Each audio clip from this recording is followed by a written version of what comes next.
કલ્પના કરો કે એક એવું બ્રહ્માંડ જે પ્રકાશ નથી, કોઈ આકાશગંગા નથી, કોઈ તારાઓ નથી, તમને માર્ગદર્શન આપતી ઓળખીતી નક્ષત્રમાળાઓ પણ નથી, માત્ર એક અંધકારમય ખાલી જગ્યા છે. બિગ બેંગ પછી 3,80,000 વર્ષ પછી બ્રહ્માંડે પોતાનું પહેલું મોટું મૌન અનુભવ્યું. સૃષ્ટિના આરંભની કલ્પનાતીત ગરમી આખરે ઠંડી પડી હતી. પહેલા ઉગ્ર, આંખ ઝલકાવતી ગરમ પ્લાઝમામાં ફસાયેલા પ્રોટોન અને ઇલેક્ટ્રોન હવે એટલા ધીમા થયા કે એકબીજાને શોધી શક્યા. પુનઃમિલન તરીકે ઓળખાતી એક યુગમાં તેઓ જોડાઈને તટસ્થ હાઇડ્રોજનના સૌપ્રથમ પરમાણુઓ બન્યા. આ ઇલેક્ટ્રોન બંધાઈ ગયા પછી સર્જનનો પહેલો પ્રકાશ અચાનક મુક્ત થઈને મુસાફરી કરવા લાગ્યો, જે બ્રહ્માંડ માઇક્રોવેવ પૃષ્ઠભૂમિ તરીકે બહાર વહેતો રહ્યો. પણ જેમ જેમ બ્રહ્માંડ વિસ્તરતું ગયું, આ પ્રકાશ ખેંચાતો ગયો. તે ઝલકાવતી સફેદીથી ઊંડા લાલ અને અંતે અદૃશ્ય ઇન્ફ્રારેડમાં ફેરવાઈ ગયો. અને પછી પ્રકાશો બુઝાઈ ગયા. આ બ્રહ્માંડના અંધકાર યુગની શરૂઆત હતી.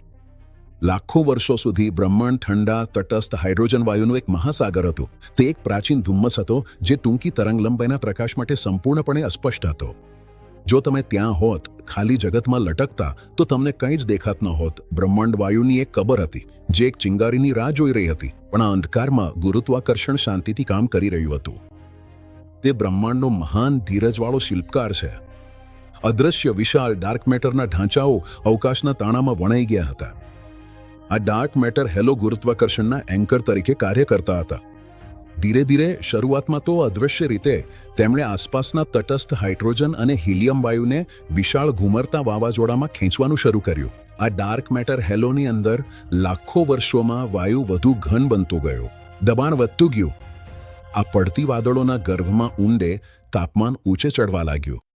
તટસ્થ પરમાણુઓને ભયાનક દબાણથી દબાવવામાં આવી રહ્યા હતા. તેઓ પોતાની જ વિમુખતા સામે લડી રહ્યા હતા. બ્રહ્માંડ પોતાનો શ્વાસ રોકી રહ્યો હતો.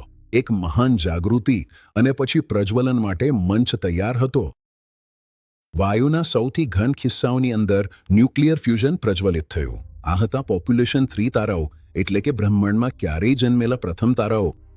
આ તારાઓ આજના આપણા બ્રહ્માંડમાં જોવા મળતા કશાથી પણ સંપૂર્ણપણે અલગ હતા.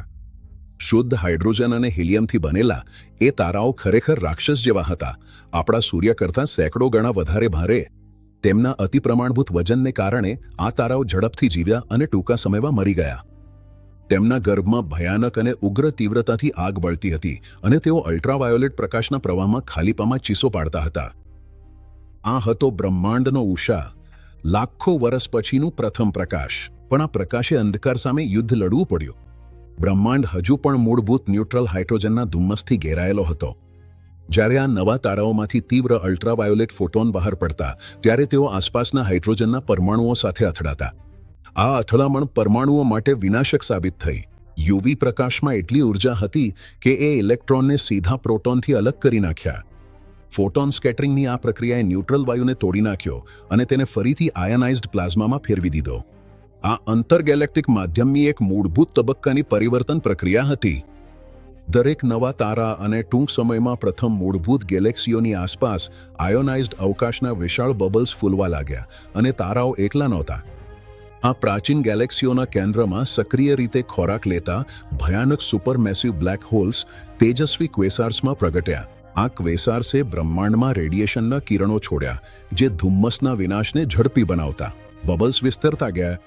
એ બબલ્સ ચમકતા બ્રહ્માંડીય ફોમની જેમ એકબીજામાં ઓગળી ગયા, અંધકારને દૂર કરતા.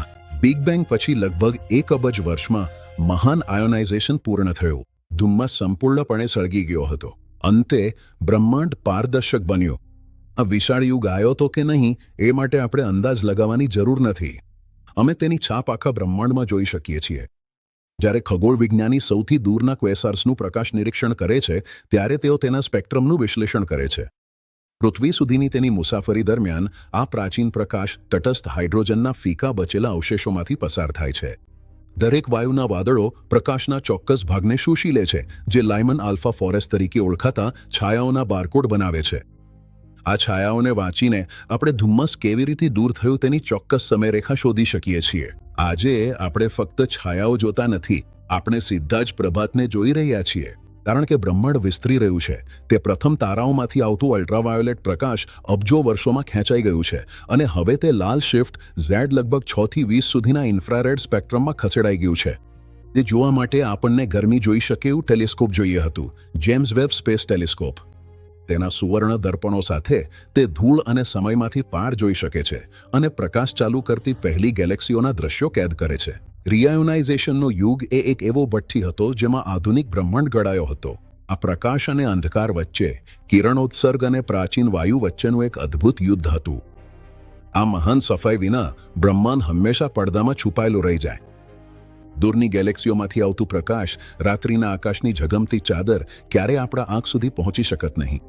દરેક વખતે જ્યારે તમે તારાઓ તરફ જુઓ છો ત્યારે તમે એ વિન્ડોમાંથી જોઈ રહ્યા છો જે પ્રાચીન બ્રહ્માંડના દૈત્યો દ્વારા જોરથી તોડી ખોલવામાં આવી હતી. અમે એ પ્રાચીન હિંસાના લાભાર્થીઓ છીએ. અમે એ પ્રકાશના સંતાન છીએ જેણે ધુમ્મસ દૂર કરી અને હવે પારદર્શક, સુંદર રીતે અનંત ફેલાયેલા આકાશમાં તરતા છીએ.